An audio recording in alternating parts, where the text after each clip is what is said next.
Timnas Indonesia U23 sukses mendapatkan kemenangan besar saat mereka berhadapan dengan Jordania, meskipun sempat memulai pertandingan dengan sedikit kesulitan karena secara kualitas memang Jordania ada di atas Indonesia. Akan tetapi, siapa sangka Timnas Indonesia U23 mampu mengatasi semua itu dan mereka mampu bermain sangat lepas, bahkan setelah sebelumnya mereka berada dalam tekanan tim Jordania, pada akhirnya Timnas Indonesia U23 tetap kokoh dan tidak terhentikan. Timnas Indonesia U23 membuka keran gol lewat Marcelino Ferdinand, kemudian Witan menambah gol kedua dan gol ketiga lahir lagi dari Marcelino Ferdinand, dan gol keempat dicetak oleh Komang Teguh.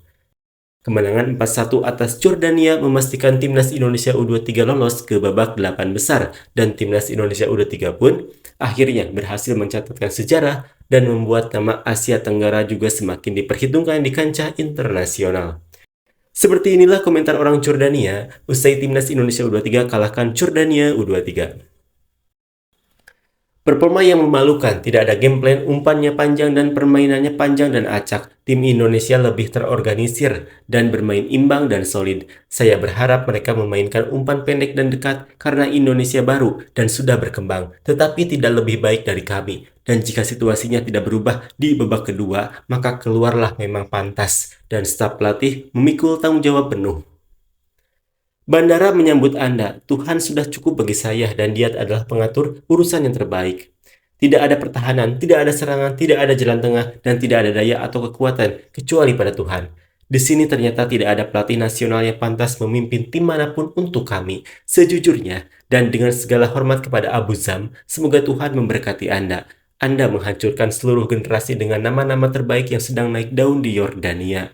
Di sini, ternyata pernyataan bahwa Abu Zam memimpin pertama ke final adalah salah. Sebelum turnamen, media Yordania menggambarkan bahwa tim mereka memiliki talenta terbaik di dunia dan tim Asia harus berhati-hati dan melarikan diri. Pada akhirnya, itu menjadi tim sederhana yang mewakili perpanjangan dari sejarah nol mereka. Anda memiliki kiper cadangan kelas dunia, dan para pemain tidak memiliki kekuatan fisik. Ini tidak terjadi di Indonesia. Sumpah Kapten, ada perbedaan level yang sangat besar antara kita dan Indonesia dalam organisasi, distribusi, pemain, dan perannya di lapangan, tekanan passing, positioning, dan support garis pertahanannya runtuh. Yang utama alasannya adalah sistem pertahanan secara keseluruhan.